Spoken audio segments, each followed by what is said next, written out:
Hi, and welcome back to my channel. Today is going to be the May 2020 astrological predictions. I will give you an overview of what's going on for you this month, as well as diving into your mindset, your home and family life, love and romance, as well as career and money. I will also be rolling the Astrodice to give you a better sense of what's going on this month and to pay homage to my very first esoteric love, astrology. At the end of each reading, I will pull a meditation card for your sign, and you can come back to that meditation piece as many times as you need to. I'll leave a timestamp in the description below for that. This will help ground you and center your month moving forward.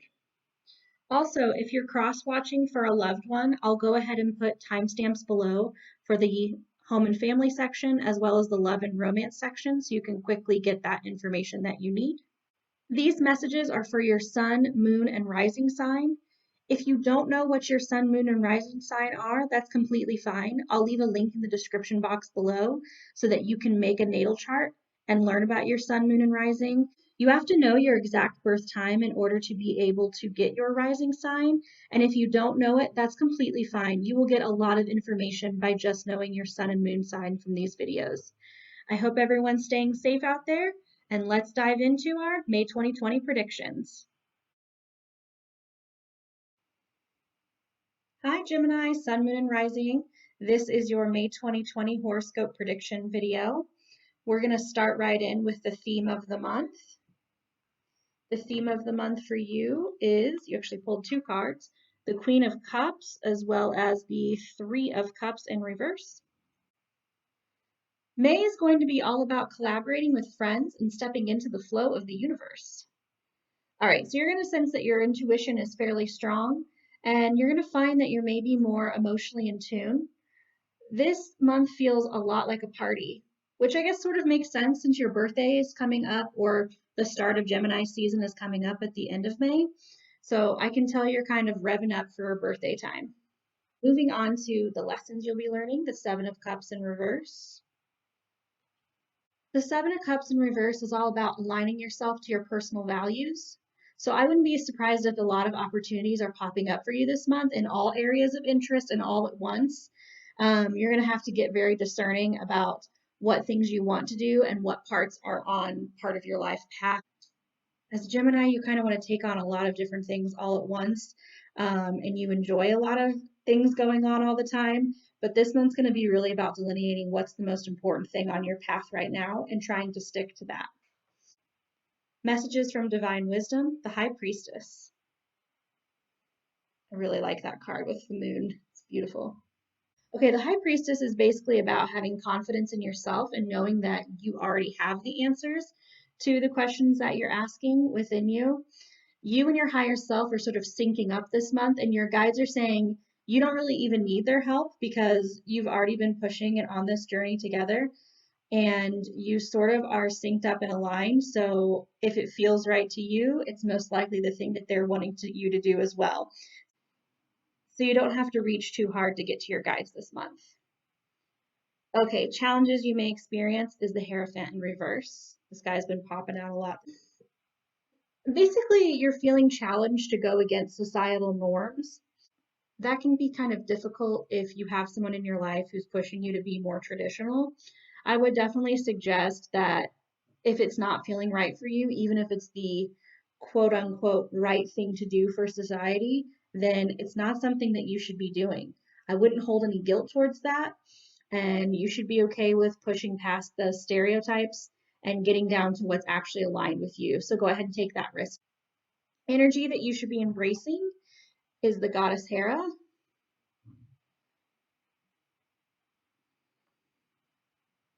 Hera is about working strategically with certain partners that can better your life station.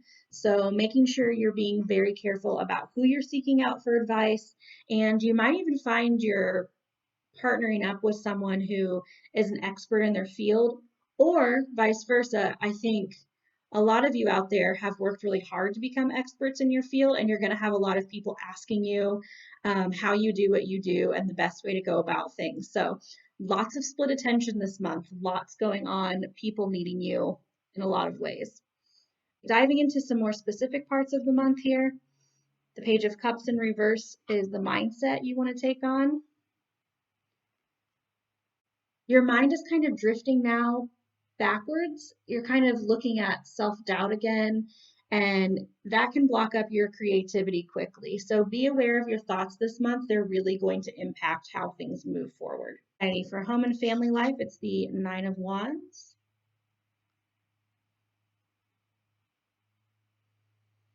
It's time to have courage to put up some boundaries at home. Your family is testing your faith this month, and you may feel like so much excitement to get out of your house whenever this shelter in place order comes into effect, but no one's really getting on your level. They're all kind of like pulling you down and needing everything from you. The problem with things going back to normal is I don't think it's going to switch over to normal quite as fast as we want it to. And a lot of your family members are going to be extra needy this month, or people living in your home with you might be extra needy. So it's very important for you to establish some boundaries and some ground rules. It's completely fine to make some space for yourself. Sometimes we grow and we change faster than our loved ones want to grow and change, and that's okay. Sometimes we have to sort of leave them behind metaphorically so that we can keep growing. Don't smother yourself in order to make it so that your family or your people living at your home are more comfortable. Love in the month of May. Page of Wands reversed and the mouse.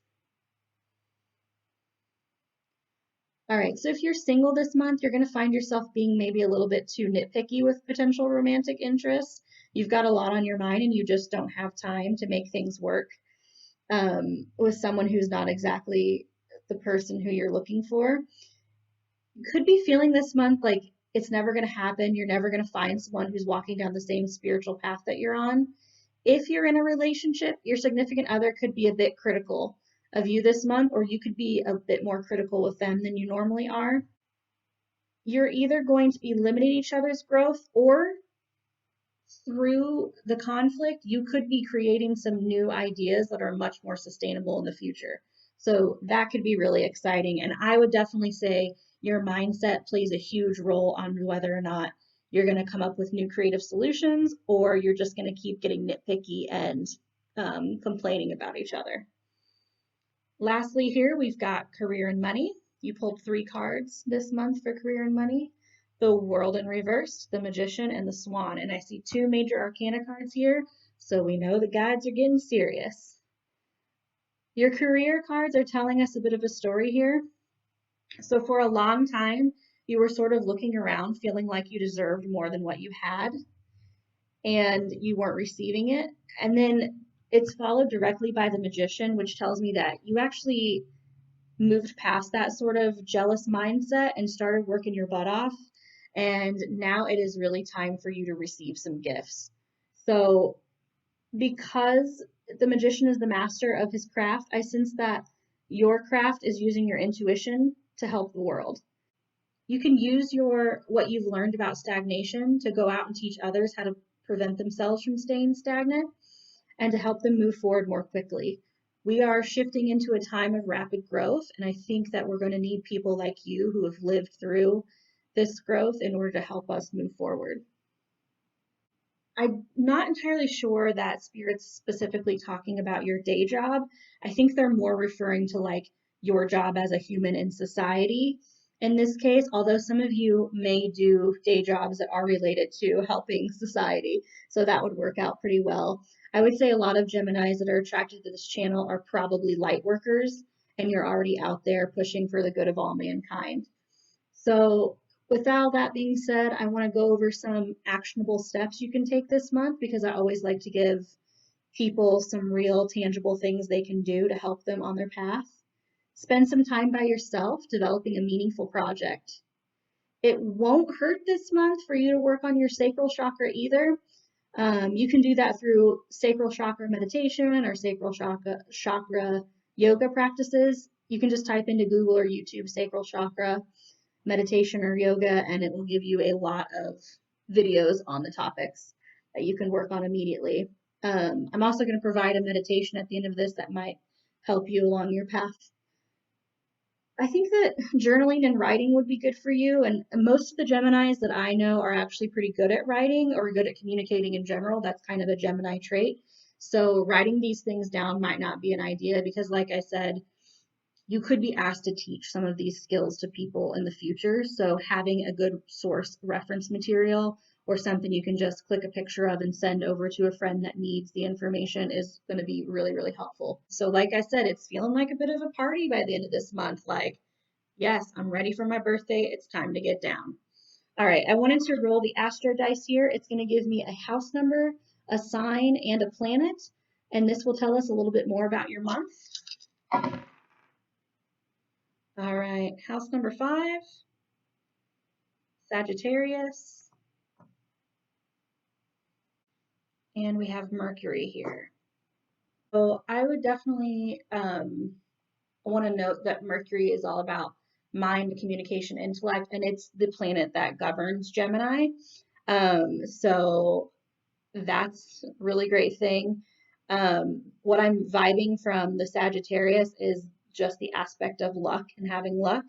And then the 5th house is all about romance and joy and creativity. So looking at this, the messages that I'm getting are being your natural self will bring you luck in places of romance and joy and creativity in your life this month. So absolutely fantastic message. It's like your guides are just like, go get them this month. The last thing I want to go over is a calming activity you can do this month to help ground you. This is a great thing to do whenever you're feeling stressed out or overwhelmed or like it all seems like it's too much. Come back to this. Get yourself back calm and clear-headed. Find a comfortable and safe position where you won't be disturbed. And I'll go ahead and read it to you. Welcoming the good. Find a comfortable position and close your eyes. Welcome all the good in the world with every breath you inhale. Say welcome in your mind. Take all the good in with every breath you exhale and say thank you in your mind. You are worthy of all the good. Feel it in your body. Say to yourself, I welcome the good. All right, Gemini, that's all I have for you. Remember to stay safe and take care of yourself. You definitely deserve all this good coming your way this month. I'll see you next time.